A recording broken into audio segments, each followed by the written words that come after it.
Beneath a towering sky streaked with scarlet and silver, Earth's last satellite defense station braced for the final confrontation. A decade of unrelenting conflict had worn humanity to the brink. The invaders, an advanced alien race known as the Crestek, arrived in colossal ships that blotted out the sun, descending upon cities with fleets of mechanical drones and genetically engineered shock troops. Conventional warfare proved futile against their incomprehensible energy weapons and near-impenetrable shielding. Humanity's early attempts at counterattacks were systematically neutralized. Even the cunning strategies of Earth's greatest military minds soon faltered before the Crestek's precision. And now, at the far reaches of the solar system, a vast blockade of alien cruisers loomed just beyond the orbital perimeter, an impenetrable ring threatening total planetary encirclement. At the onset of war, Earth's disparate nations set aside centuries of rivalry to unite under a single command structure. Every resource was diverted to scientific research, weapons development, and intelligence gathering. Citizens worldwide, from the humblest tradesperson to the wealthiest entrepreneur, dedicated their labor, savings, and knowledge to the war effort. Yet even that unprecedented solidarity soon dimmed under the relentless strain of defeat after defeat. Mountains of data on the Crestek's tactics had accumulated. Holograms, mechanical fragments, faint recordings of alien transmissions, but no pattern emerged that could be exploited. Generals clamored for the slightest advantage to turn the tide, but from the front lines to the government strategies, every plan ended in further losses. Standing at the heart of Earth's intelligence command was Colonel Ariana Kestrel, a tall, resolute officer with sharp blue eyes that betrayed both exhaustion and unwavering determination.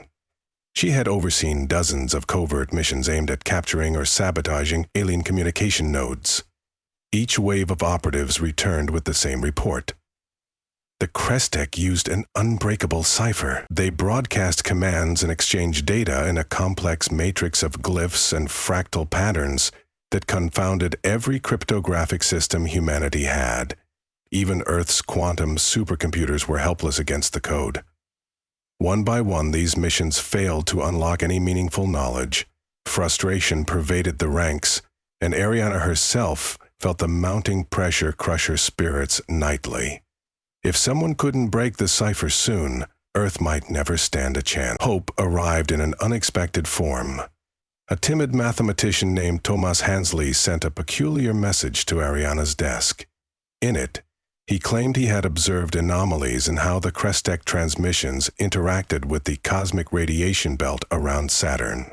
While monitoring the planet's magnetosphere for a research project, he detected fleeting cryptographic signatures hidden among the static. At first, Ariana dismissed the message as a typical fringe theory. In the throes of desperation, countless eccentric proposals flooded her inbox daily.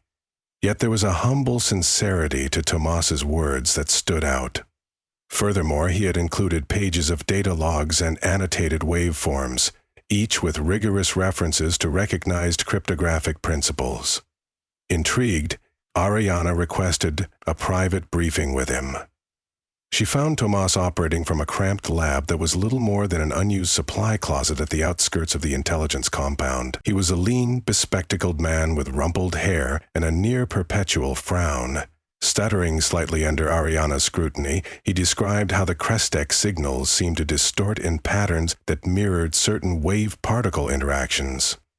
"It's as though their code is partially woven into fundamental cosmic constants," he said, taking a breath. "Our usual cryptanalysis won't see it, because we're only analyzing the transmissions themselves, not how they interact with the environment." Ariana, armed with decades of battlefield experience but modest cryptographic knowledge, recognized enough to see that Tomas's discovery might be a crack in the fortress that was the alien Cipher. Ariana assigned a team of top scientists and cryptographers, led by Tomas, to a newly commissioned facility deep beneath the Arctic ice. Secrecy was paramount, as Earth's last strategic advantage was the possibility that the Crestek remained unaware of the humans' infiltration attempts. Powered by the largest fusion reactor humanity had ever built, a quantum computing array was deployed exclusively for the project. While the war raged on above, the facility's thick, reinforced walls throbbed with the hum of advanced computing cores, each analyzing exabyte after exabyte of alien signal data. Military vessels engaged the crest deck in skirmishes, using outmoded weaponry, partly as a diversion to camouflage the deeper purpose of Earth's efforts. The codebreakers toiled around the clock, searching for a discernible pattern. Days stretched into weeks, with sparse progress. Tomas began to suspect that the crest deck data streams were woven into layers of mathematical subroutines that disguised themselves within cosmic phenomena. He pored over advanced theoretical texts, exploring how quantum entanglement might enable or disguise the transmissions. When the quantum array repeatedly failed to yield results, he hypothesized that the crest deck might be using a fundamentally different understanding of physics, perhaps an algorithm reliant on constants that humans had yet to discover or interpret. Some team members despaired that deciphering it would require leaps in science decades beyond humanity's present reach. Outside, the war continued to deteriorate. The Krestec expanded their strongholds across Earth's major continents, raising thick defensive grids wherever their forces settled. Food supplies dwindled as farmland fell behind enemy lines. Refugee camps ballooned to city-sized proportions, their conditions dire. People whispered that Earth was living its final days, just one more species on the cosmic scrap heap. Inside the Arctic facility, the oppressive knowledge of this impending doom weighed heavily. Ariana visited at regular intervals, bringing in small victories. A data core retrieved from a crashed Krestec scout. A garbled snippet of alien transmissions wrested from an intercepted drone. None of it was enough. The breakthrough came unexpectedly. Tomas was running comparative data analyses when a subroutine flagged a minuscule overlap between Krestec glyphs and a phenomenon in gravitational wave patterns. He realized that each glyph had a corresponding pulse in the gravitational reading, so faint and intermittent that it vanished within negligible rounding errors. Extrapolating from that correlation, he found he could segment the alien transmissions into layers. One layer appeared to correspond with electromagnetic waves, another with quantum entanglement states, and still another with these gravitational pulses. Each layer was encrypted independently, but something about the interplay of them all could be teased apart. The puzzle was three-dimensional, or possibly four-dimensional, requiring an integrative approach that combined the quantum array's might with gravitational computations from specialized astrophysics labs. Suddenly, fragments of meaning emerged. The code wasn't just data. It was an entire language, complete with syntax drawn from cosmic constants unknown to humankind. In simple terms, the Krestec were using the very fabric of space-time, its folds, vibrations, and cosmic background radiation as the scaffolding upon which their encryption was built. The ephemeral changes in gravitational waves served as punctuation or inflection, while subatomic particles, whirling in quantum states, carried the main payload.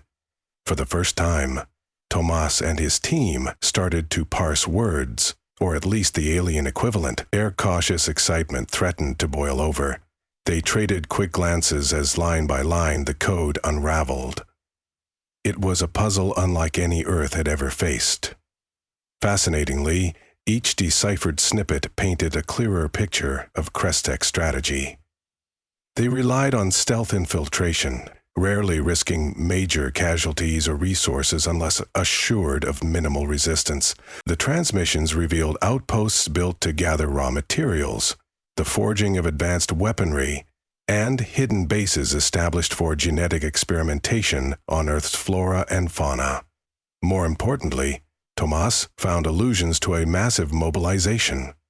The Krestec planned a decisive strike on Earth's final bastions within weeks. An assault that could slice through Earth defenses in one fell swoop. With his heart pounding, Tomas compiled these revelations into a comprehensive report and handed it to Ariana. Before briefing the remaining Earth command, Ariana tested the deciphered intelligence. She authorized a small Special Forces team to raid a secret Crestek storage depot identified in the transmissions. The mission proved successful. They found stockpiles of alien drones, advanced nanomaterials, and crucially, prototypes of a new antimatter warhead. This alone vindicated the new code-breaking progress. Morale soared in Earth's underground networks as the rumor spread that humans had finally uncovered how to read the seemingly indecipherable Crestek signals. The next phase, however, was to turn that knowledge into a decisive advantage. Fortified by this momentum, Ariana secured resources to bolster what came to be called the Cipher Core. Tomas continued refining the decryption process, enlisting more astrophysicists, quantum engineers, and cryptography experts. The synergy of these minds accelerated the unraveling. Each day, they revealed new revelations: timetables for planetary subjugation, wear-points in the Crestek supply chain, vulnerabilities in the alien technology. They discovered that many Crestek ships correlated gravitational wave pulses from black holes with quantum entanglement states for remote recharging, a method that could be disrupted if one knew the timing and location of the next alignment. Additionally, they learned that Crestek ground forces required specialized atmospheric conditions to maintain maximum efficiency. Brimming with this knowledge, Earth's generals began a carefully coordinated campaign. Trojan transmissions were sent back through partially compromised Crestek frequencies, planting false suggestions that certain Earth bases were undefended. When the Crestek attacked those soft targets, massive ambushes lay in wait. The resulting skirmishes ended in some of humanity's first conclusive victories in years. Even more significant was the infiltration of Crestek orbital command stations. With advanced interference gleaned from the deciphered codes, small strike teams could board alien ships, disable security systems at critical junctures, and either sabotage or commandeer them. Soon, the blockade around Earth's orbit started to fragment. Crestek ships, once considered invincible, were forced to retreat in disarray. Whispers of hope spread across civilian sectors that had nearly resigned themselves to annihilation. Yet, the Crestek wouldn't be easily bested. Their code continued to morph at intervals, as though they suspected infiltration. Each new mutation demanded that Tomas and his Cipher Core recalibrate their decoding algorithms. The effort was akin to an arms race in cryptography, with Earth's quantum computers at full tilt, searching for each new nuance in the alien transmissions. One fateful day, the Crestek launched a massive counteroffensive against 4 major Earth strongholds simultaneously. Through the gleaned intelligence, Ariana anticipated an imminent strike, but the specific targets caught even her and her generals by surprise. The helpful data had turned ambiguous. The Crestek might have discovered partial infiltration and seeded their transmissions with spurious details. Scrambling to ward off the attackers, Earth's forces withstood heavy bombardments on multiple fronts. Entire cities were evacuated or fell to brutal occupation for a time. Even inside the Arctic facility, the lights flickered as the power grid struggled under the strain of alien sabotage. Faith wavered, especially among the newly initiated cryptographers. They feared the Crestek had turned Earth's newfound advantage against them, feeding them contradictory intelligence to sow disarray. In the middle of this crisis, Tomas locked himself away in the deep computational labs for days without sleep. Driven by guilt and desperation, he reasoned that if the Crestek were embedding false leads, there should be a hidden pattern behind even that subterfuge.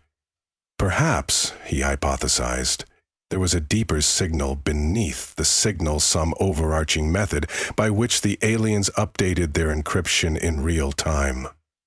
On the 5th day of his self-imposed isolation, Tomas emerged. He had discovered a hidden layer, veiled in the interplay between the cosmic microwave background radiation and gravitational flux from distant pulsars.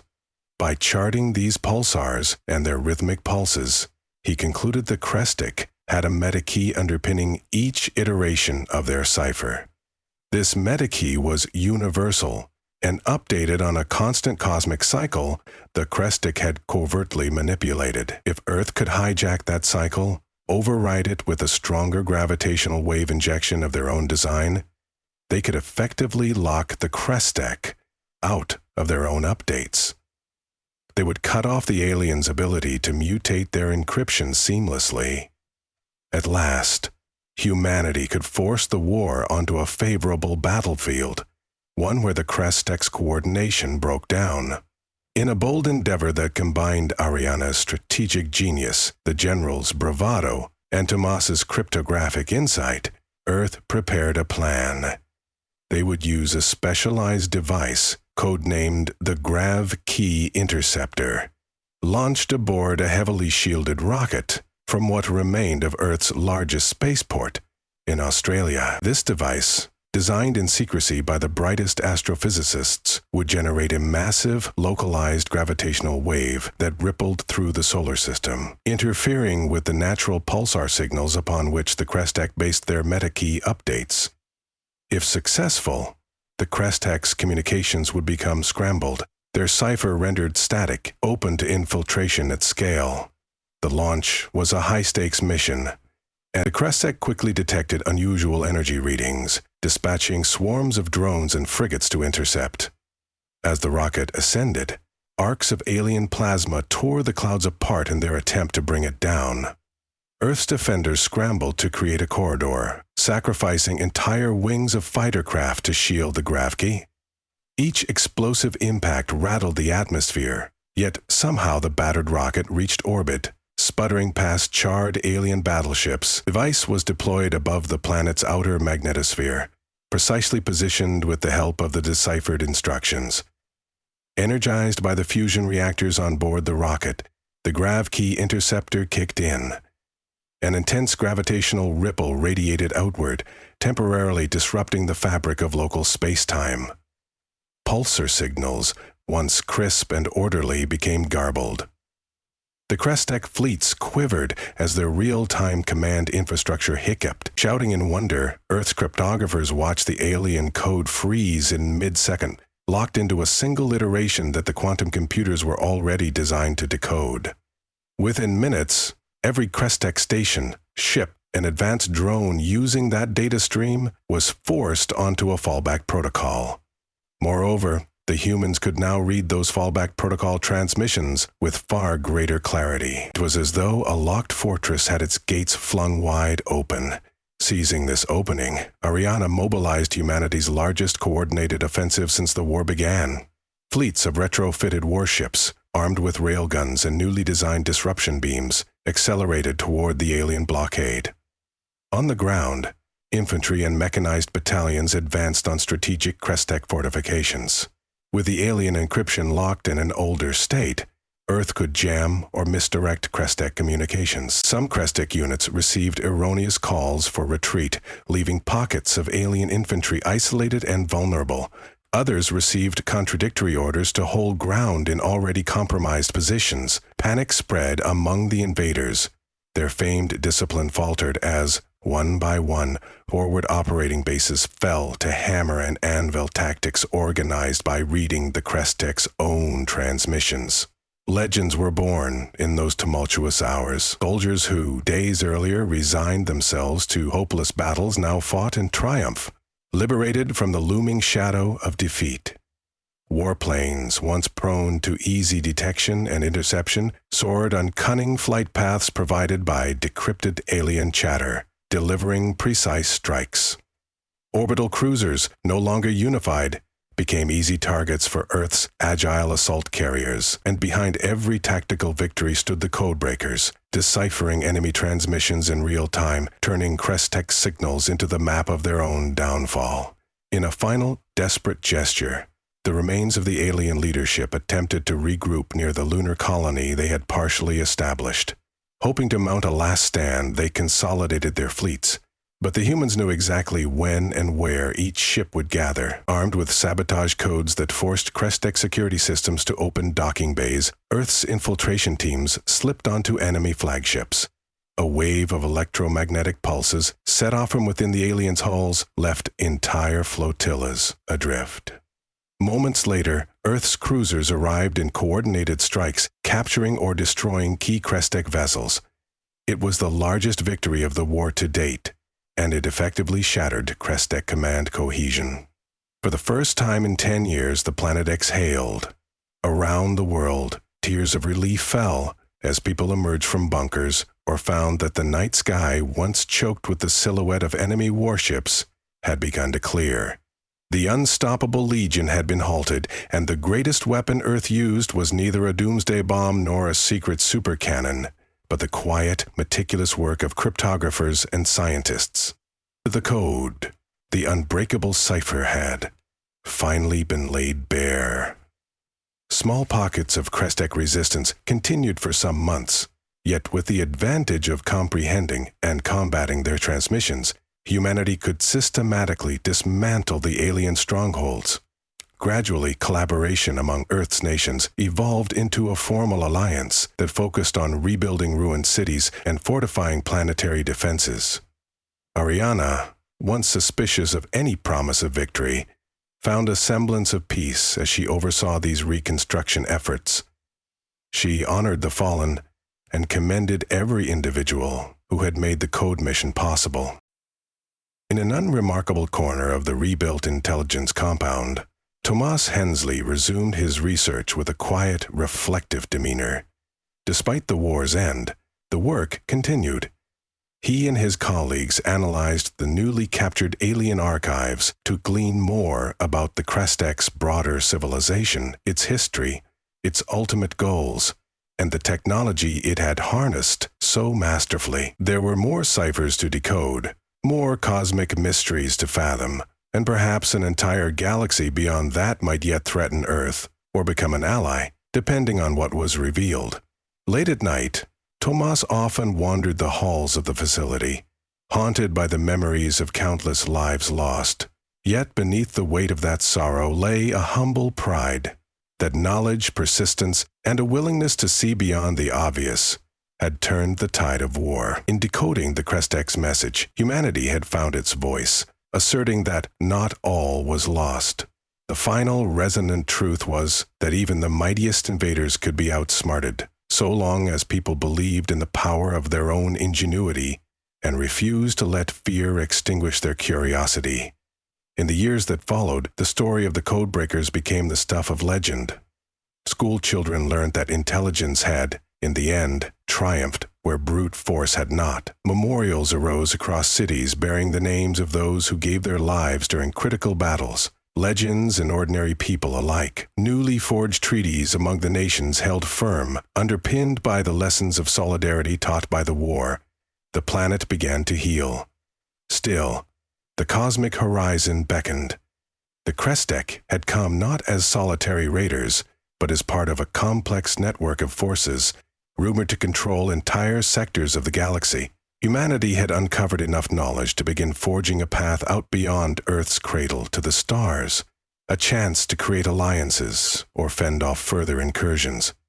And in that pursuit of galactic exploration, one principle endured above all else. Knowledge was power.